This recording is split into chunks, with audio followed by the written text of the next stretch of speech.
Just before I come on to the recovery plan, let me remind you of something to do with porn blockers.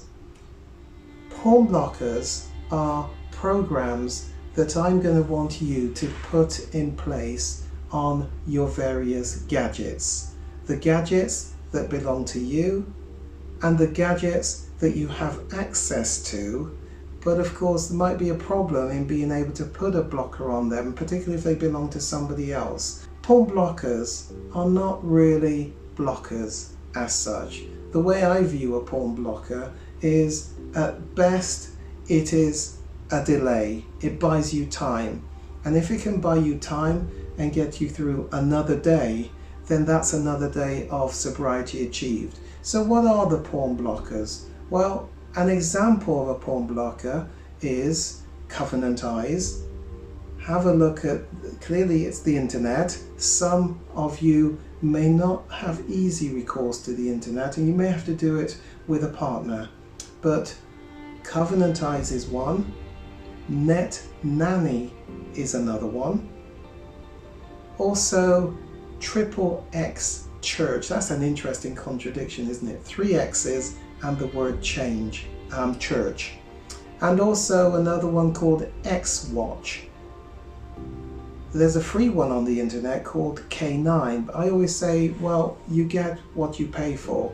And I guess it might work for some. It certainly doesn't involve a monthly subscription. And I realize when finances are limited, that just might be what some people have to use. It may have restrictions in not being able to be used on a mobile phone. You want the porn blockers to be put in place immediately, certainly before you go on to the next of the program sessions.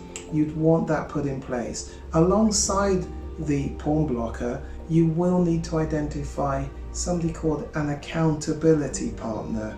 An accountability partner is somebody to whom the emails can be sent on a monthly basis often, but you'll have to read and investigate from the website which of the different programs, what they do, what they will send.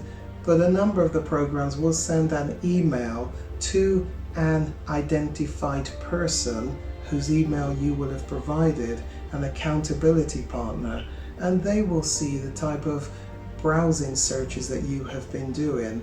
You've got to give them permission to talk into your situation, into your life, and you are accountable to them to answer any questions that they may have about the searches that is showing up, inappropriate searches. The accountability partner has got to have a level of deterrent. There's no point really finding somebody who's going to say tut tut, coming down the pub for a drink or something like that. You would want to have a deterrence in that you don't want to go to see that person or that person contact you too often. You want them to act as a deterrent, and that's the reason that they are going to be there as the accountability partner. Okay, let's move on to that couple recovery plan. I've got the plan in front of me. I'm going to take you through each of the clauses to that recovery plan. Remember, it's a couple recovery plan, and what that means is there is a counterpart version for the female partner, and I would always love the opportunity to take the female partner through the version that is there for them, the counterpart of their aspect of the recovery plan. It is something that is explaining to them what their role is. In fact, when I talk about what their role is, what I'm actually saying is much more about what their role is not. In other words, it's helping them to perhaps change patterns of trying to help you that may actually not work, may actually be hindering your recovery. I know, for example, giving the Wi-Fi pass to a female partner seems like a really good idea. That is something I always try and deter individuals from doing, even though it seems like a good idea. But I recognize a female partner may desire that, may feel that she has more control where she has the PIN and certain other passes. And I don't want to dismantle that. If that is something that she would like to have, then that's a practice the couple must agree upon. But essentially, for her to have the pass means she becomes the gatekeeper to access to the Wi-Fi in the home.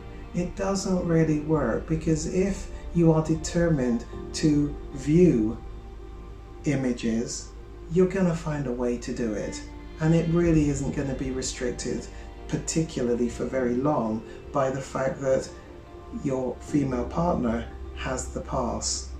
So I would hope that she would have contact with me so I can take her, if only for this one session, so I can take her through her version, her counterpart of this recovery plan. Of all the documents, this is one I do particularly want you to print off, because I want you to be able to sign your name to the document. It's not an agreement, it's not a contract with me, it's an agreement, it's a contract, it's a promise to yourself that you will use best endeavors to achieve the outcome set out in these various clauses. On a bad day, I want you to be able to pull out this agreement, this contract that you signed with yourself, and be able to remind yourself of what you promised on a good day that you would use your best endeavors to achieve.